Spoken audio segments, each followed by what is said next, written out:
Vous savez, avant de faire la critique du film que je voulais parler aujourd'hui, j'aimerais faire une petite critique sur The Revenant. En effet, je n'ai pas parlé de The Revenant au moment où il est sorti, tout simplement parce que je ne pensais pas être assez détaché de ce film pour pouvoir vous en parler vraiment objectivement. Mais je pense que je peux quand même me permettre de faire une petite critique rapide sur ce film.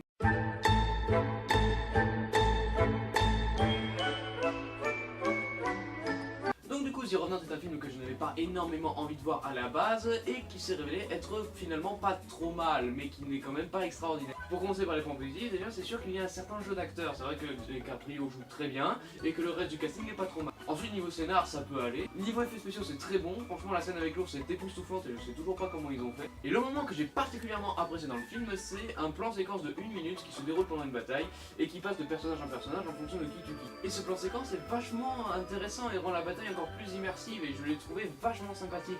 Et j'ai trouvé ça dommage que ce genre de réalisation ne soit pas présent plus tard dans le film. Mais ce pourquoi je n'avais pas très envie de voir The Revenant et ce qui fait que j'ai quand même apprécié le film mais pas tant que ça, c'est le fait que The Revenant soit un film de survie. Et les films de survie sont un genre de film que j'apprécie assez peu et ce pour 3 raisons. Parce que généralement c'est des films très lents, très longs et qui n'apportent pas grand chose au genre pour la plupart. Et The Revenant ne déroge pas à la règle, c'est un film qui est assez lent, qui dure assez longtemps effectivement et qui en plus n'apporte pas grand chose. C'est un film sympa à voir hein, mais franchement il n'y a pas grand intérêt à regarder ce film. Je veux dire, c'est sympathique, mais il fait pas vraiment avancer le public, donc bon. Donc au final, The Revenant c'est un film intéressant, mais qui possède quand même les défauts du genre et qui avance pas énormément dans le genre. Et c'est ça qui est assez décevant, mais qui reste quand même sympathique. Voilà, ça c'était pour The Revenant. Et maintenant, je pense qu'il est temps de passer au film dont j'avais vraiment envie de parler aujourd'hui. Donc, pour casser le suspense de cette vidéo, La vie réelle de Walter Mitty est un film de Ben Stiller avec Ben Stiller qui raconte l'histoire d'un homme dont la vie est tellement nulle qu'il passe son temps à rêver sa vie. Puis qui va par le coup du hasard un jour commencer à explorer le monde et à commencer à trouver de l'intérêt à sa vie. Tout d'abord, le scénario du film est excellent déjà parce que c'est une histoire qu'on ne raconte pas souvent. Je veux dire, je me souviens pas avoir vu un scénario similaire quelque part. Et surtout parce que pour moi, il relève d'une critique sociale assez intéressante. En effet, Walter Mitty est en fait une métaphore de la classe moyenne actuelle qui n'aspire qu'à travailler et qui ne cherche pas grand sens à sa vie. Et qui, pour croire que leur vie a un semblant d'intérêt, se cache derrière un masque fantaisiste où ils s'imaginent faire de grandes choses pour se cacher la réalité. Que leur vie est ennuyeuse, qu'ils n'ont jamais rien accompli dans leur vie, qu'ils n'accompliront sûrement jamais rien et que leur vie n'a eu aucun sens. En clair, ils ont raté leur vie. Ambiance. C'est très triste, mais c'est également très vrai et je pense que ça concerne énormément de monde et que ce n'est pas assez relaté pour qu'on puisse en avoir conscience. Mais finalement, dans la seconde moitié du film, Walter Mitty part un peu partout dans le monde, alors pas forcément de gré, mais il y va quand même, pour accomplir de plus grandes choses et vivre enfin quelque chose d'intéressant et vivre sa vie. En parcourant le monde, il va vivre des aventures et commencer à prendre goût à cette nouvelle forme de vie, à avoir vraiment un intérêt pour vivre et à commencer à apprécier la vie à sa juste valeur. Et cette évolution est assez intelligemment matérialisée par une sorte de compte Facebook. Enfin, j'ai pas compris exactement ce que c'était, mais voilà, c'est une page internet sur laquelle il relate sa vie et qui évolue en fait au fil du temps. Au départ, elle est vide et inintéressante et personne n'est dessus et personne ne cherche à s'y intéresser. Et au cours de cette aventure, cette page se remplit et commence à intéresser des gens et à devenir quelque chose d'unique. Et cette page internet est une métaphore de l'évolution de Walter Mitty. Elle matérialise bien l'évolution du personnage, de banal à inintéressant à unique et intéressant. Et de plus, la réalisation du film, qui est très bien elle aussi, souligne cette évolution. En effet, au début du film, le Walter Mitty est petit dans le cadre, il n'a pas d'importance et il n'est pas centré, il n'est pas au centre de sa propre histoire, il est n'importe qui, il est banal.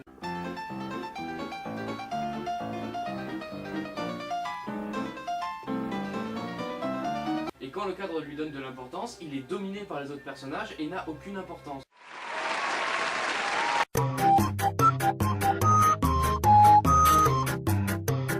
Ceci excepte au fait des moments où il rêve, où il s'accorde de l'importance, de la grandeur et où il se centre, il devient le héros, mais uniquement dans ses rêves. Mais dans la deuxième partie du film, le cadre le considère constamment comme un héros, il le centre dans l'image et il devient important dans le cadre. Et donc ça souligne son évolution de quelqu'un de banal, qui pourrait être n'importe où, tout petit, à finalement quelqu'un d'important et d'unique. Il est devenu le héros de sa propre histoire. Ensuite la musique est bien, même très bien, il y a des très bons morceaux, il y a surtout ce film qui m'a fait découvrir Space Oddity de David Bowie, qui est maintenant ma deuxième chanson préférée de tous les temps, ce qui est pas rien. Ensuite niveau acteur c'est bon, Ben Stiller joue bien, puis le reste ça va. Et donc le tout forme un film que je trouve excellent et que je vous recommande à tous de voir. En effet parce que déjà ce film c'est une belle histoire qui est bien racontée et qui est assez bien réalisée techniquement, Mais c'est surtout un film avec un fond très intéressant et qui mérite qu'on s'y attarde. En effet, ce film critique la façon de vivre d'aujourd'hui de la classe moyenne, qui ne cherche pas vraiment à accomplir quelque chose et juste à travailler, ce qui est à rapprocher de la notion de travail aliénant de Marx. Car ce travail divisé mécaniquement, comme il l'appelle, est à l'origine de ça, du fait que les gens ne font que travailler, ne se posent pas vraiment de questions sur ce qu'ils font. Walter Mitty a eu de la chance, il a réussi à sortir de ce cercle par une intervention extérieure et à réussir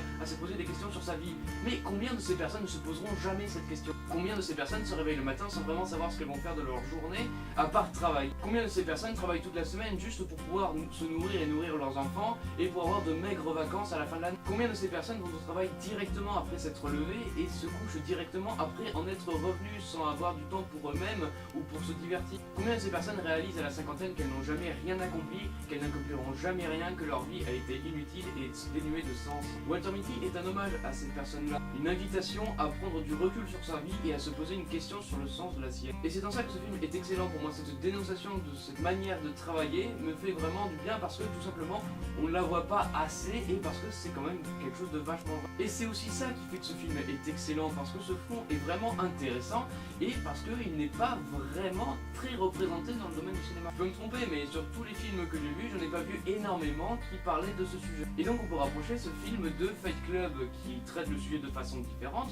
mais qui dans le fond a quand même une idée qui reste la même. Se libérer de la vie absurde et sans vraiment de sens du travail divisé mécaniquement. Et donc pour toute cette raison, je trouve que La vie rêvée de Walter Mitty est un film excellent que vous devriez voir, qui vaut vraiment le coup. Et donc voilà, cette critique est terminée, je vous dis à bientôt pour de nouvelles critiques. Ciao. This is ground control to Major Tom.